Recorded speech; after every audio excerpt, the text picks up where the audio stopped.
pro.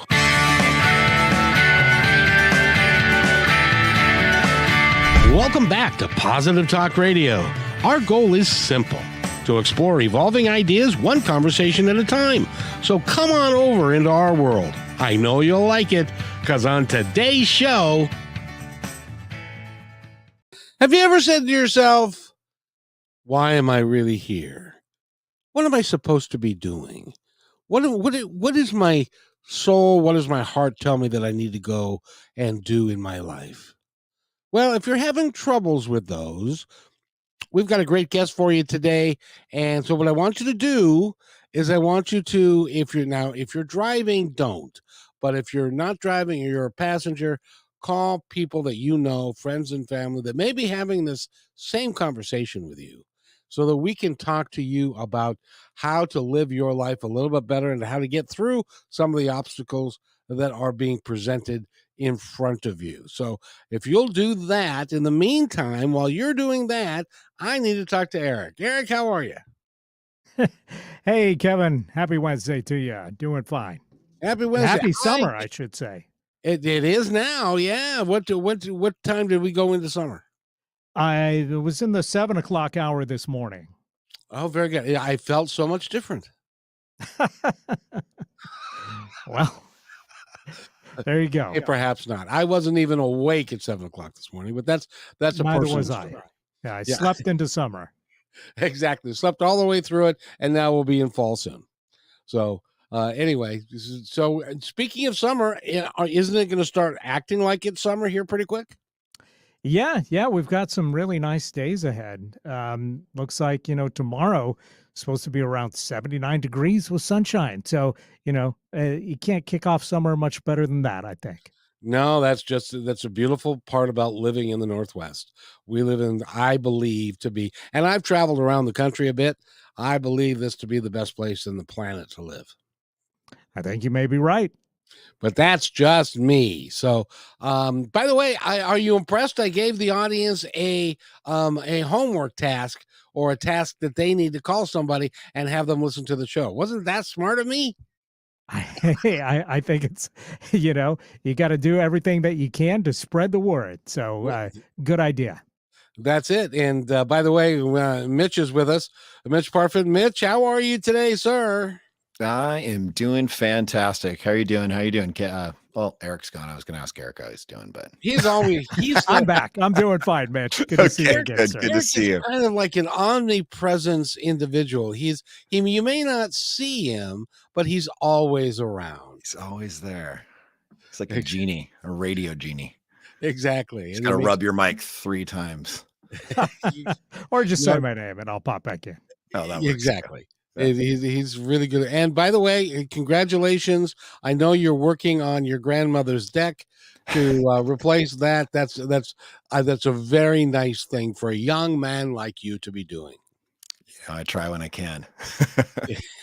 Speaking of which, mine needs to be painted. Would you? Never mind. I won't have you do that. So, we have got a really cool guest today. His name is David Newkirk. He's been on the show before, and we've had some really interesting conversations. He's a spiritual advisor, an intuitive healing facilitator. He's also a business coach. He does a whole bunch of really cool stuff, and he's going to be here. Well, he's here now, so would you like to introduce him? Yeah, absolutely. Yeah. So we got David Newkirk, spiritual advisor, intuitive healing facilitator, and business coach with, I'm going to mess it up, ethos. Ethos. Okay. Ethos. Good job, Mitch. Hey, there we go. Sometimes I'm usually spot on. Kevin always likes to give me the hard words or the hard names of the guests. And he goes, oh, pronounce their name. And I do my best, but I usually do pretty good. And so how are you doing, David? I'm good. It's great to be here again. Thank you for having me today. It's nice to meet you, Mitch, and Kevin. It's always an honor, sir. Thank you so much. And I know that you've told us what it is before, but I've got Alzheimer's apparently. What does ethos stand for? Ethos, it's first, by definition, it's of high integrity and high character. Oh, very nice. Yeah. So that was the foundational lead into defining everything about the work that I do. And say that again. It's high. High integrity, or instead of saying the word high, integrity and character. Integrity and character. That's a really good foundation for virtually everything in life, don't you think? Yeah, yeah, I think it is. I think that's my calling card, which is holding myself to that standard.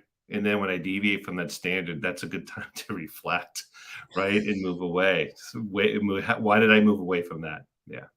Well, I know a lot of people that say, I'm full of integrity. I've got all kinds of integrity until you see some of the things that they do, and the things that they do don't have a lot of integrity.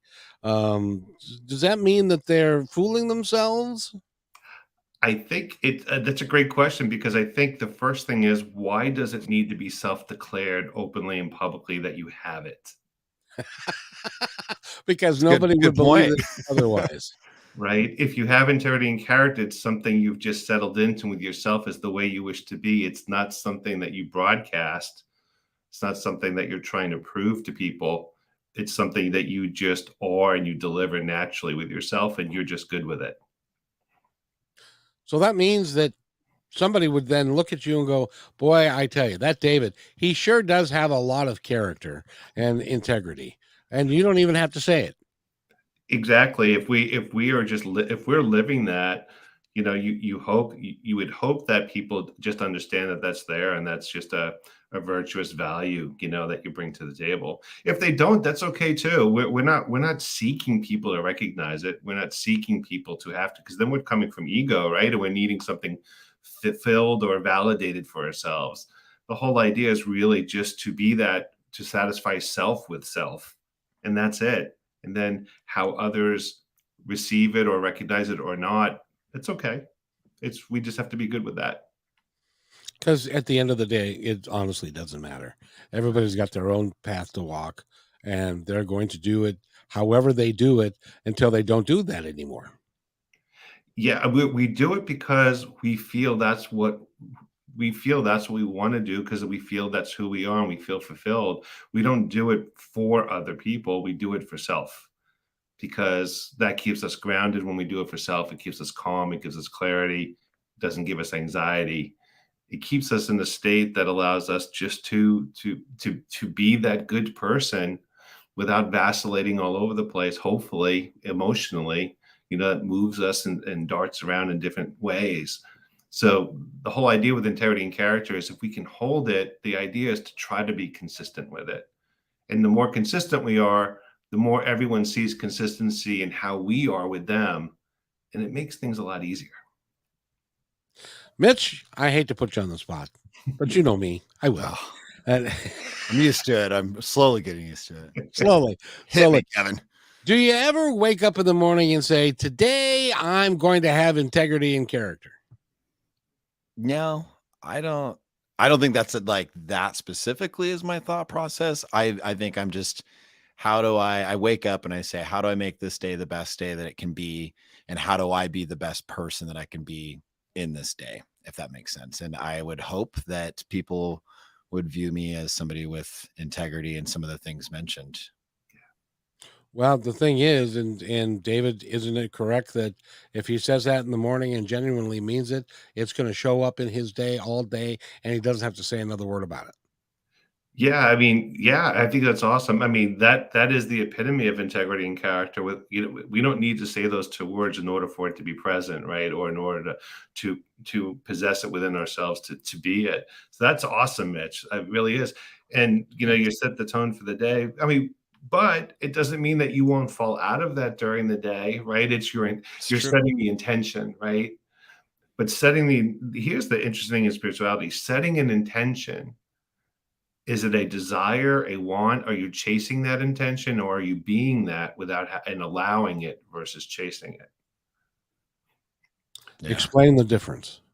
Sure. So if we set an intention, like Mitch was saying, for example, if he inside himself wants to be that, but he realizes he's anxious right now and he's not that, he's going to chase it to try to become that. Gotcha. If you allow it, you're just being it. You're saying, okay, whatever comes, comes. You're actually flowing yourself into it. You're not putting effort into being it. You're not thinking about how to do it. You're not thinking about being it. You're not getting stressed out because you can't get that feeling. You can't be that way. Chasing is when you're setting it as a goal and you're trying to capture it and become it, and you're not. And you realize that you're not. That's chasing. And allowing is just, hey, I'm going to wake up this morning and flow into it. I'm going to make my toast, my coffee, or my tea. Everything's good. When I go walk to work, I'm just going to enjoy the walk. You sort of just are just flowing into it. You're sort of just self-directing that way of being, and you're allowing it to come. Are you familiar with the be, do, have paradigm? I am not specifically, no. Oh, well, let me explain. Mitch, how about you? Shoot it at me. I mean, I have an idea, but let's hear it. I want to hear it. If you are, as an example, if you choose to be happy, you're not going to do happy. In order to do happy, before you can do that, you have to be happy. So happiness is not something that is a chore that you have to achieve. It is something that you are. It's like having integrity. You naturally have integrity because that's who you are, and you're being integrous, if that's even a word. And you're being full of character because that's who you are, rather than chasing it, like you just said, David, which is where I got this from, which is what you just said, is that if you're chasing integrity, or if you're chasing having good character, then you haven't achieved it. If you are those things and you're being those things, then you are, right? Absolutely. And if you don't mind bringing one thing up, I thought it was really interesting. Thank you for sharing that phrase, because it prompted thought. It prompted the thought in that, wanting to be happy too. There's a slippery slope there, because everybody is different and everyone has their own challenges or their own ease by which they can be happy. In the absence of self-love or self-compassion or self-forgiveness, if you're holding any of those things, it makes it easier to be happy. If you are challenged with any of those things, which can happen frequently for people or infrequently, but be out there, it blocks happiness. You just segued into our conversation for today. Well done, sir. Well done. Because self-happiness and being and self-care is paramount to how we could be living our lives if we chose to. Yeah, but it's not always a choice. I would like to just kind of split the hairs on that just for a moment. Because I don't have any hair, so you can split all Yeah, the me ones too. you Me want. too. Just to share a perspective, Mitch has all the hairs. We'll I split hate Mitch for that. But the point I'd like to make is that a lot of times, when people are young, when we were all kids, right? And we don't have the perspective, we don't have the ability to resist or be resilient necessarily to things as a child that we are as an adult. A lot of times we're sponges, we're absorbing, we're trying to figure things out. We react to and feel first all the things on how we're treated, what we're told, how to think, what not to think, how to be, how not to be. And we sort of are being asked to, in a very authoritative way, to follow the family that's telling us how we're supposed to be, regardless of how we feel or regardless of what we think, especially if it diverges from our family members. And so when we get older, those things could have different levels of impact on us that show up later in life that we need to work through. And those things can block our level of happiness, not by choice, but by experience and sometimes familial conditioning or social conditioning. And if we can bring awareness to that, then we can work through it, and then you can choose to be happy. I love that. That's really cool. Now, Why are there so many of us who do not exhibit self-love and appreciation of self? Is it because of all the little voices in our head that say all these things that mom used to say when we were little and our sister said and all that kind of stuff? Is that what's the nature of that? Yeah, that's like the $1 million question, I think, because it has $100 million and 100 different answers matching up to that $1 million question. But I'll give you an example. Let's say, for example, you were young and I don't know, let's say you were 9 years old. And let's say you were out with a couple of friends and one of the friends just they fell or something happened, they got really hurt and they had to go to the hospital. And your parents come out and they yell at you as if it's your fault. And then they say, I don't want to hear it. I don't want to hear it. You shouldn't have done that. And then you go to your room and you're left to stew with all these feelings. You never had a voice.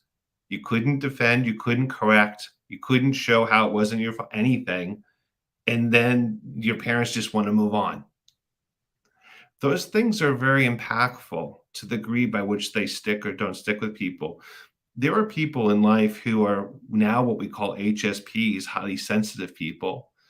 And the big difference with highly sensitive people who have a lot of empathy is that they tend, in my experience in working with them, they tend to feel things on a multiplied level much more deeply than somebody else. And so that impact to them is even so much more. I want to stay away from the word trauma, but they do feel it to such a significant, deeper degree of hurt that it becomes even much harder to get over. So it varies by person how much they are affected by it, because kids can be introduced to the same thing, but they can totally treat it differently as to how much it affects them, right? And some can be Teflon to it, some feel it so deeply, and some people are in between. So I think that the hard part is that when you don't feel you have a voice, you can't be heard and you can't be seen, and you don't have an opportunity, you're just supposed to absorb what comes at you. That's where this is, I guess you could say, the damage that makes us hard, where we have to figure out how to recover when we're an adult. How the heck did you know what it was like in my house? Are you psychic too? Well, yeah. And Mitch, I don't know about in your house. In my house when we're growing up, Mitch, how many siblings do you have? Do you have any? Just one. I have a sister. Now do the two of you ever sit down and talk about your experiences growing up, and it feels like you lived in a completely different house? Yeah, I think that, yeah, we've talked about, well, and we have about close to a 5.5 year age gap. And I realized that, when I was 8, 9 years old, that was kind of maybe right around the cusp of when my sister remembered certain things. So I'd tell her stories and different things like that. But yeah, I mean, I can relate to, what David was saying, I mean, I'm going to say my parents, they got sick of certain things, or they were like, I don't want to hear it. Go to your room, and it was like, I didn't get a chance, whether my sister got hurt, or maybe I was teasing her, maybe it was my fault, but I wasn't necessarily always given an option to defend myself, and I was just sent away. So I'll say that. Well, I'm a little bit older than you, and in my day, children should be seen and not heard, and you just keep your mouth shut. Don't talk back, young man. Oh, I can get so triggered when David, when we're talking about this stuff, can get really triggered because I had two siblings, and if you sat and listened to the three of us, it sounded like we grew up in completely different households because we each had our own different experience as to what happened in that place. I ended up in my room, which is how I learned how to work in imagination, because I was told to shut up and go to my room, like Mitch was. A lot. I mean, a lot. I don't think I made it through a weekend without having to go to my room for a period of time. Jeez, you're a bad kid. I know, it was all. Well, I was inquisitive. David, a guy like me, I like to, well, I don't know if you've noticed, but I like to talk. And I also like to listen. And I also like to find out why. why did this happen, or why can't we do this, or why do you want me to go to your, why are you mad at me? Don't talk to me. I'm mad at you. Go to your room. But why? It's just going to be longer that you go to your room if you say why again, that kind of thing. You know what I mean, David? Yeah, it's part of the thing where, in some cases the parent didn't feel in the caste system and the hierarchy that they should explain themselves to you, the child.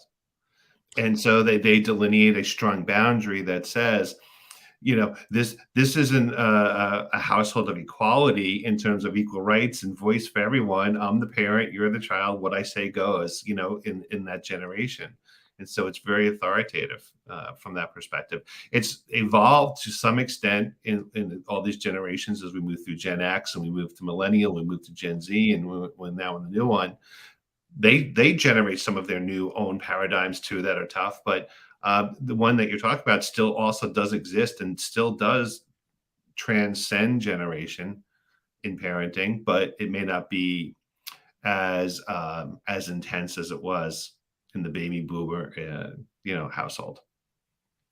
Yeah, it was. Well, see, I was interrupting the television event, whatever it was a sporting event or whatever. It's like, I don't want to be interrupted, so go to your room. It's much quieter when I was in my room. That's all. So in any event, but I wanted to ask you, because self-love, when you are, and you have mentioned it, David, that you are a spiritual advisor and you help people that are trying to get on a spiritual path or a spiritual journey. And isn't self-love one of the cornerstones of achieving success in that arena? It absolutely is. I think for two reasons. One reason is that it's hard to expect to be loved by other people if you don't love yourself, because you don't really know what love is that you want from other people, because you don't know what it is for yourself. So it really becomes elusive in many ways. And it becomes a convincing argument. You're convincing yourself that you're loved by others when you have doubts, because you're doubting your own love, and it can kind of get in the way. But it doesn't mean that it's recognized that way. It could be subconscious versus consciously aware. So that's part of the challenge in spirituality, is to bring that forward in awareness so it can be recognized and worked through, and help someone move forward. The other thing is, this is the one that comes up very common. A lot of people in spirituality, and I know that's a general word saying a lot of people, let's just say there are quite a few people that happen to share this kind of trait. They self-describe themselves as givers. They like to give, and they like to be in service to others. And what happens is they have sort of like the childhood that you were describing, Kevin, but their innate part of who they are, their soul is they're givers, and they like to always give, but they can't receive. They always deflect the receiving. And that's a sign of not having self-love, self-compassion, self-forgiveness, is the inability to accept and receive from others. And you really focus on just wanting to give to everybody else. Mitch, here I go again. Okay, so Mitch, I'm going to say something to you, and I want you to tell me what your initial thought and response would be. You ready? Okay, I'm ready. Okay, Mitch, you've got a dynamite voice. You're a really well-spoken young man. You're very good looking on a camera, and you're a nice human being to boot. How does that make you feel? Makes me feel pretty good. I mean, those are all very nice things. Thanks, Kevin. Well, but let me ask you, is your response, see, my response would be, no, don't, I'm not all that and stuff. And it's been difficult for me over time. And David, I think this is what you're talking about. Difficult for me to accept it and know it as true based upon their perception of me. Is that true, David? Yeah. The hard part is that you're not sharing a positive perception of yourself. Well, and so therefore, right, the idea is to understand, where is that coming from? Is that familial conditioning? Is it social conditioning? I'll give you an example.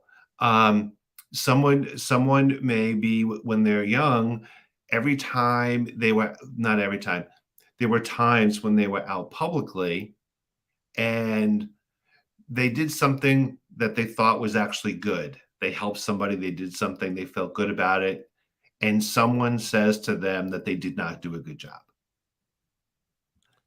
You get negated with what you thought you feel proud of, what you did, and then you receive the opposite kind of feedback.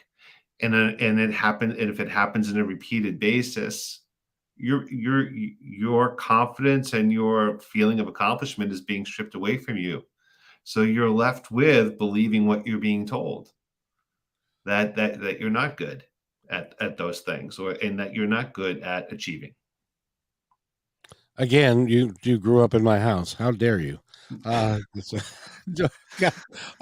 Because, and God rest her soul. And this is another question I was going to ask you that can hold for a minute or two. But my mother had a thing; she didn't want anything to go to your head. Now, I was a really good ball player, and there were things that I did really well that I tried really hard. So what she would say is, and tell me if this is in your practice, if there are a lot of people that are in my boat. What she would say is, that was a really good play you made at second base. But if you were a little bit faster, he could have got the double play.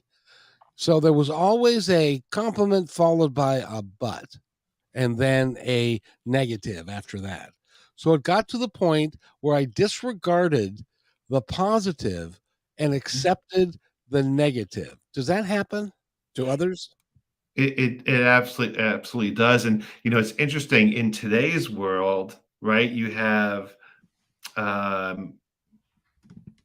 therapists, you have people who say, I'm a professional, support person for people dealing with narcissists. You get all these different kinds of professionals that will talk about how, that's how you, I forget the exact word. There's a word for it, actually, a phrase that talks about how you get set up by a narcissist where they tell you something good only because they want to actually tell you all something bad. They kind of like, sabotage everything and try to blow you up. And here's the thing.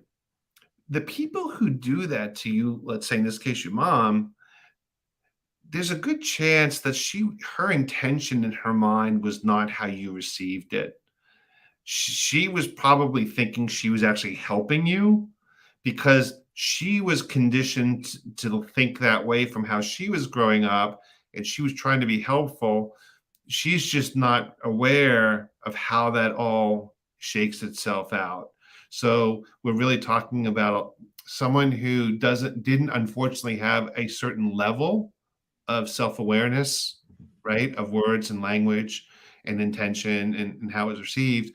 But the other piece is it's given without a desire to want to know how you feel about it.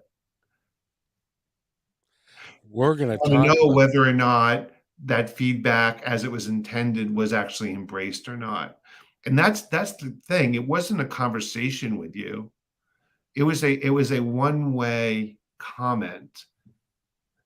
But if it was a conversation, it could have gone so much better. I agree. And when we come back, I want to talk about that because there are people in our world who have never received love from themselves or others by how they grew up.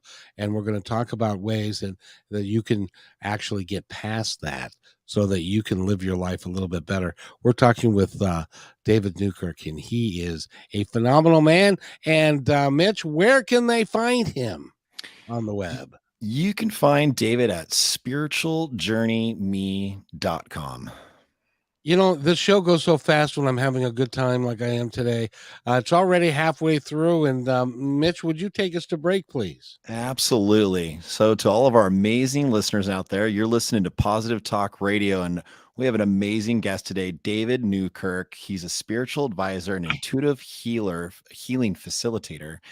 And we're going to hear more from David here shortly after this break. Hey, PTR loyal listener.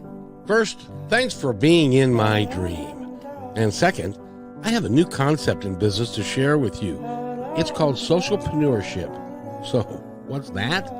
Well, it's the idea that any company designates all profits beyond expenses to be awarded to a local or international charity or project which is working to achieve good in the world. KM Media is such a company. We believe that it's important for us to give back whenever possible and to make great things happen. So I hope you'll join us in creating this new business model that will positively impact all of us. In the next few weeks, we will lay out the plan and begin our fundraising efforts. So stay tuned for more details right here on Positive Talk Radio.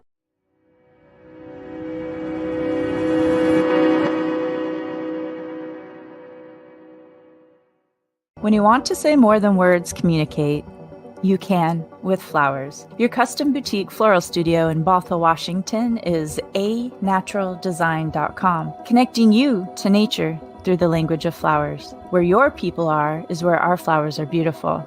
Your success is our goal. anaturaldesign.com at your fingertips today. Hey, thanks for listening to Positive Talk Radio. Did you know that we're also a media production company? Well, surprise, we are. We can create all kinds of audio, video products to fill any need. Please visit kmmedia.pro/our-store for a complete list of products and services. In addition, do you need a great voice to add to your own website or any other project? I know that we can add depth and quality to your work. I've been told more times than I can count by many professionals in the business that my voice adds to the quality of the presentation. So let me create something for you. Please contact me at kevin@kmmedia.pro and let's create something great.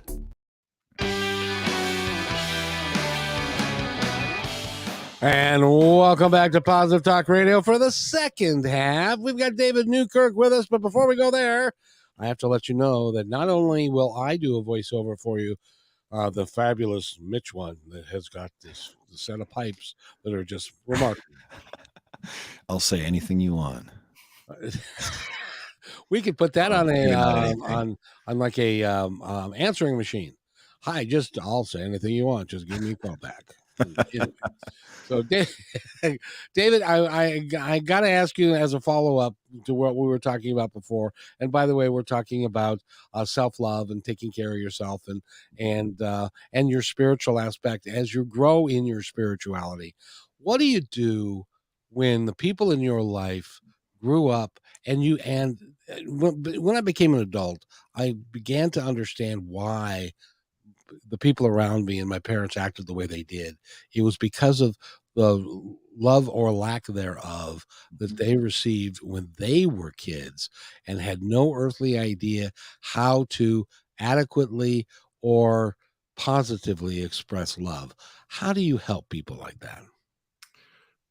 You can only help people who are open to it, right? Because you're really you're hitting on a key important topic, which is I can only help people who are actually open to change. But I always clarify, because being open to change intellectually is not the same as being open to change. And the distinction really is, open to change intellectually is, well, I'll consider making the change if the argument works that I agree with, that I should. And that's intellectual change. Change is a desire to say, I am not happy with where I'm at. I know I need to make change. I just need to figure it out. I want to move into another direction. I may be frustrated or what have you, but there's a desire and an inner motivation to want to figure it out and want to move forward. And that's really how the change would occur. We can't interrupt other people's paths, journeys, and lives by a want for them from what we see. We have to be willing to allow ourselves to let go of wants for other people, regardless of what we see or the opportunity that we see, because it really is their life and what they want and how they want to go. The challenge is when we are sort of like a participant to that and we do see things with wisdom or perspective, it can be frustrating if it's not wanted. And we know, but it would be so much better if our relationship as, son and dad or whatever would be sort of if, and you just can't get there. And so that in itself raises an issue too, because you have a want that will serve you and them better, but you can't, there's nothing you can do about it with regards to your parents or them. And so working through, how do you let go of having wants for other people to change who most likely won't? And it begins with yourself. It does. At first, it's about letting go of the attachment of the idea that other people have to change in order for you to be happy. But that's hard, David. It is. It's hard, but happiness isn't because of other people. Happiness is based upon what you decide to do. And this does become a slippery slope. I don't know if you want to go there with this comment and or table it. But when it comes to other people, we can only do things to serve our ability to be who we want to be. And if we have to lessen the frequency of a relationship when we're old enough to be able to do that, and when we're a child, we can't. When we're adult, we have to be willing to work through letting go of relationships that are not positive and supportive, and move away from them so we can be the person we want to be. And then we can replace what is created as open space now by letting go of those relationships and find relationships that do work for us and are supportive and aligned. But we can't find those relationships while we're stuck in the other ones. We have to be free first. And then, because then we're in a way that the other people who we want, they'll find us attractive, because we're in a mindset that's not a mindset of, the non-working relationship. We're in a whole new way of being that just aligns of being, out of it and away from it. It's interesting, because when you start going down a spiritual path, and you start meditating, and you start thinking about things, and you start being silent, and you start having mindfulness and all of the things that go with that, your vibration naturally goes up, which naturally pulls people of lower vibration away from you. Isn't that right? Well, it depends. It can. So this is the way I describe vibration. If you've ever gone into a room, a conference room, a meeting room, or what, and there's other people, and if you've ever felt you've seen someone, they may be 15 feet away, 20 feet away, and you're like, I'm just not getting good vibe. I'm going to go walk over to the right. I'm going to avoid them. You don't know anything about them, but you feel like there's a bad vibe. There's something going on. Here's how our energy works. Our energy of self, of soul, is much bigger than our physical body. So when you walk through the door into that room, your energy is already entered and further into that room than you are physically with your human body. And it's the energy that you have that is emanating from you that is already feeling the energy emanating from the other person 15 or 20 feet away. And that's the vibe that you get. Now, that vibe is not necessarily negative, but we perceive it to be negative because you may have a natural vibration that's higher in frequency. Someone comes in with a natural lower frequency, but it doesn't mean it's bad. It doesn't mean they're negative. It doesn't mean that they have things that you find unattractive. But when those energies come together and they blend because they're hitting each other, it's naturally bringing yours down and makes you uncomfortable as a blended energy, because lower and higher means yours is lower overall. If theirs in natural state is lower and you come in higher, you're elevating their vibration as a mixture of your presence together, and they're uncomfortable because they don't want to be in that high frequency. So it may have nothing to do with them being a certain type of person to avoid, but your vibration, to your point, is actually unknowingly and subconsciously making people uncomfortable. Mitch, does that make sense to you, sir? Yeah, I think, I mean, it makes sense.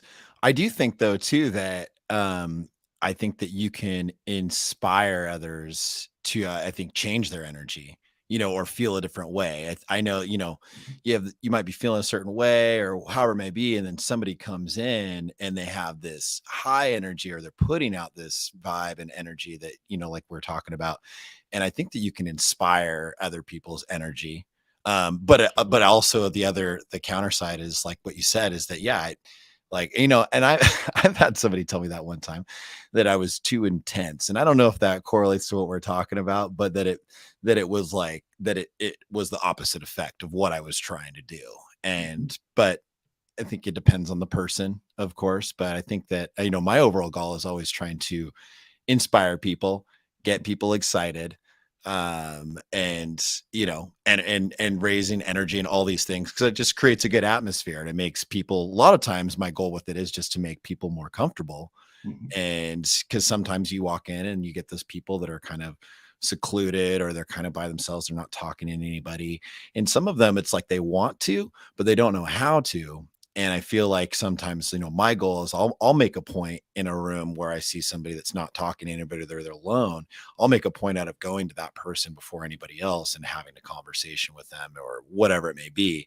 And you'll see a kind of a light. I feel like sometimes, like, oh my goodness. And that's kind of what, that's what I promote, or what I try to be about. And then you see them, then they're talking with more people, and I don't know. Sorry, kind of maybe a long little tangent, but yeah, that's how I feel about it. Do you think, David, that is a workable solution, or is he risking getting punched in the mouth because you've got this high energy and leave me alone? No, I think it's a workable solution. I think it's wonderful that Mitch does that, because in that room there are people who want that vibration from Mitch.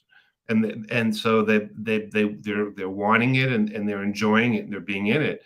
We just have to understand that there are people who want it and enjoy being in it, but there are people also who won't enjoy being in it, because that's not the state of vibration they want to be in. So I think Mitch brought a great point, because my point needed to be countered with his comment to show the higher vibration. There are people that want it and want to be in it. It's just that we do have to recognize that sometimes the interaction isn't about a personality conflict, and it isn't about anything else. It's actually an energetic thing, which is why it works really well sometimes with people and sometimes not well. How do you on purpose raise your energy, so that you can lead a happier, more fulfilling life? So it's how I choose my way to be. So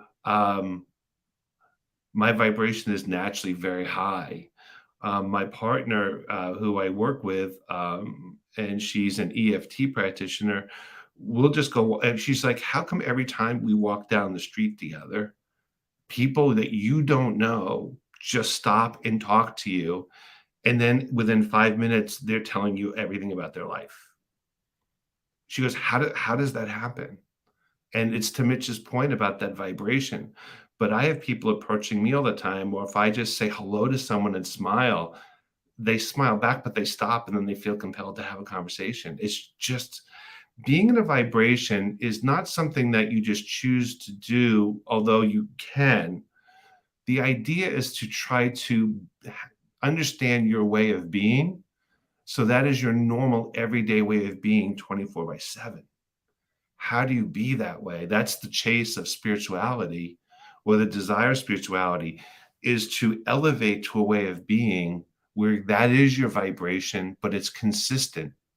It's not only achieved in meditation, and then you're fighting to figure out how to be that way during the day, or you have it for 3 hours, then you lose it, because you have stress, anxiety, you get frustrated, you get mad, your emotions are all over the place.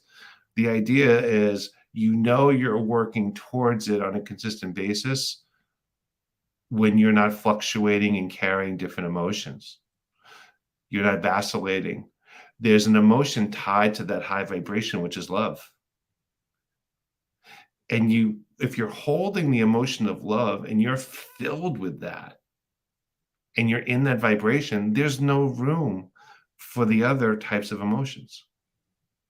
You can be supportive, caring, and everything with everybody, but you don't have to be angry because they're angry to show your support. You don't have to be stressed because they're stressed to show you're supporting them in their stress.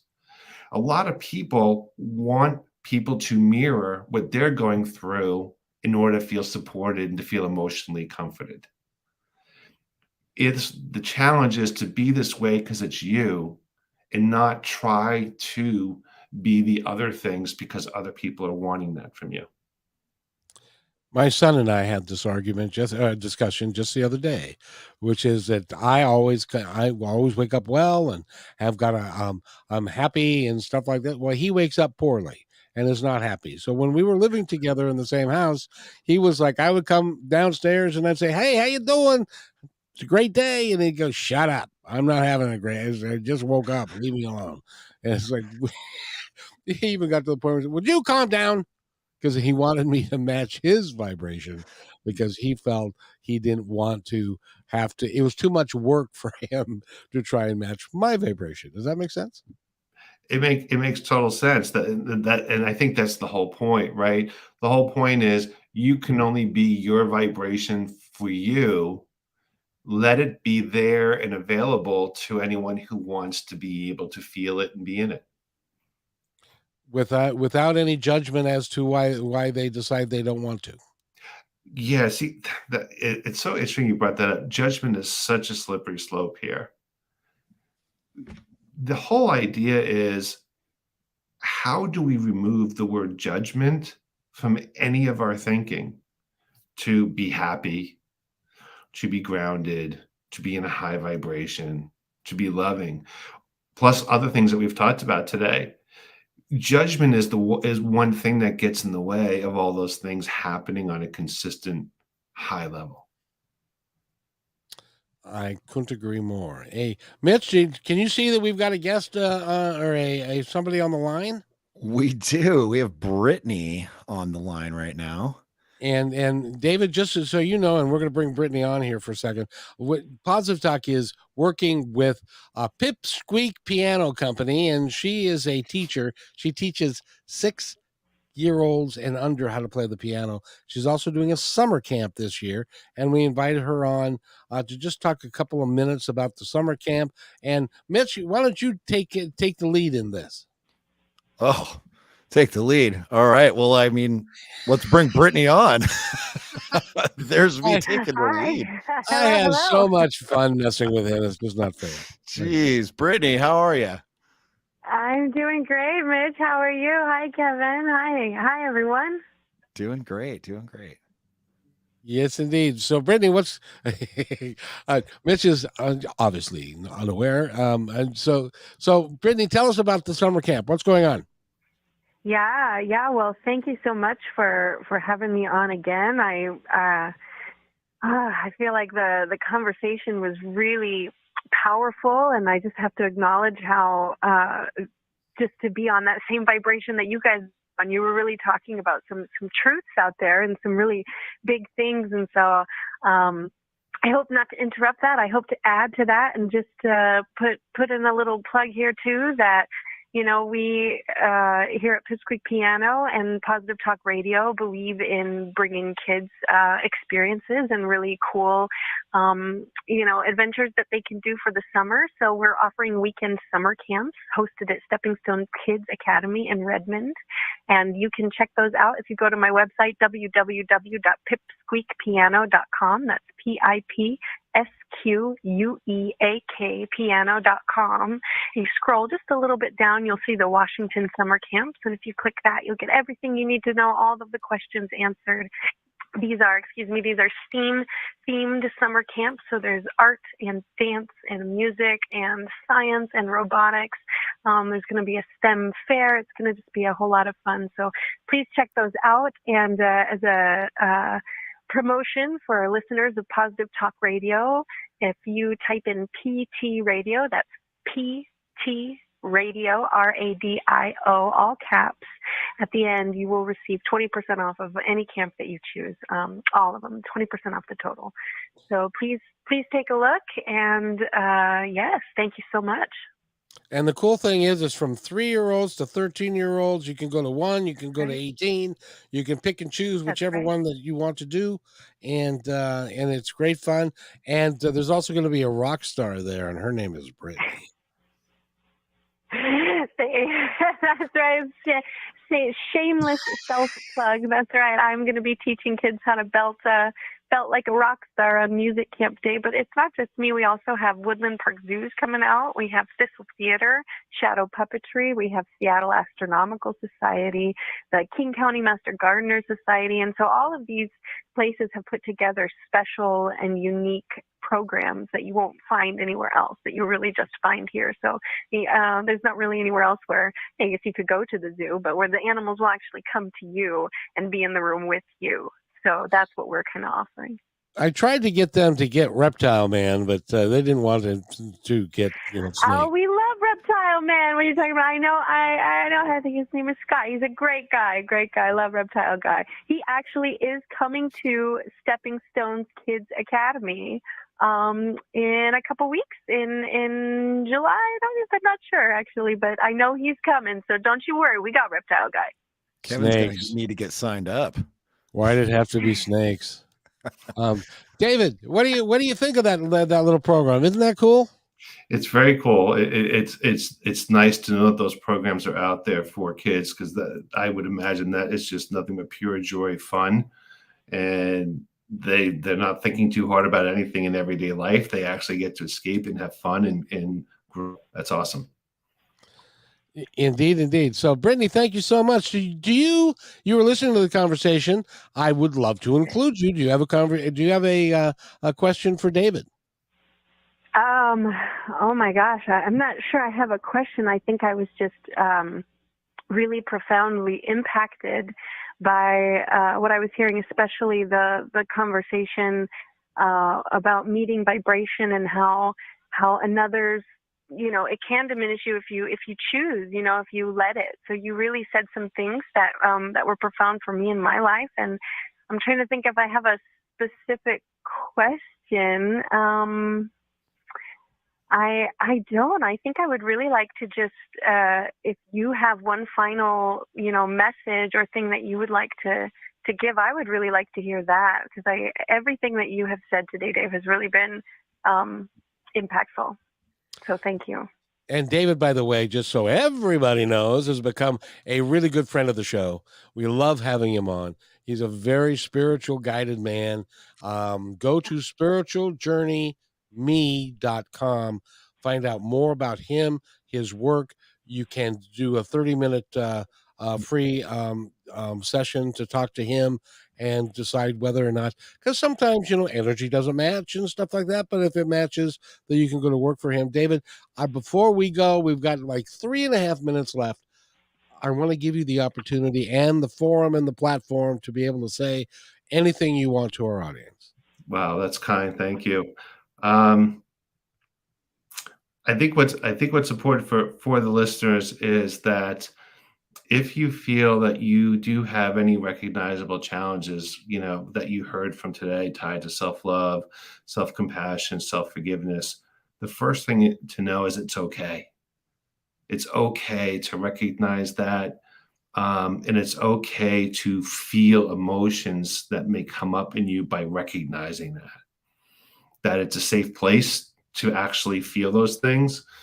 And that for all those people out there that may recognize or identify with some of these things, the biggest battle is actually allowing ourselves to recognize what we have in front of us as our challenges, and to allow ourselves to accept them as being there. The work can be challenging to work through it, but it's not as hard as recognizing and accepting, believe it or not. And then doing the work and coming out on the other side is just such a feeling of freedom and relief that I just think it's important for people to know that you can get there, you can come out on the other side, and things are great. And it doesn't mean that you have to spend a lifetime of hardship trying to get there. You just have to give yourself the grace of allowing yourself to move forward, to work through it, and the rest will come sooner than you think. David Newkirk has been our guest, and I want to thank you. I want to thank Mitch and Brittany for being here. You make the show sing, David. You really do. That's very kind. You're humbling me. I feel like I'm turning red. Thank you, Kevin. See, this is where you're supposed to say thank you. I accept that readily. That's right. I readily accept. Thank you. That is very true, Kevin. Thank you. I appreciate you. Appreciate Mitch. And anytime we can have these conversations and hope that there are snippets that people can take that help them on their day going forward, I just think that's awesome. So thank you. And I want to remind everybody of this, that when you decide and you recognize the need for change and you work to change that in your life, it affects everybody around you. So make sure that you look at that, because it affects your relationship with your significant other, your kids, your family, your work, everything. So don't be shy. Call David at spiritualjourneyme.com. And Mitch, I would be honored, sir, if you would take us out. You know it. All right. To all of our amazing listeners out there, you are listening to Positive Talk Radio on KKNW 1150. And remember, be kind to one another, because each other is all we got.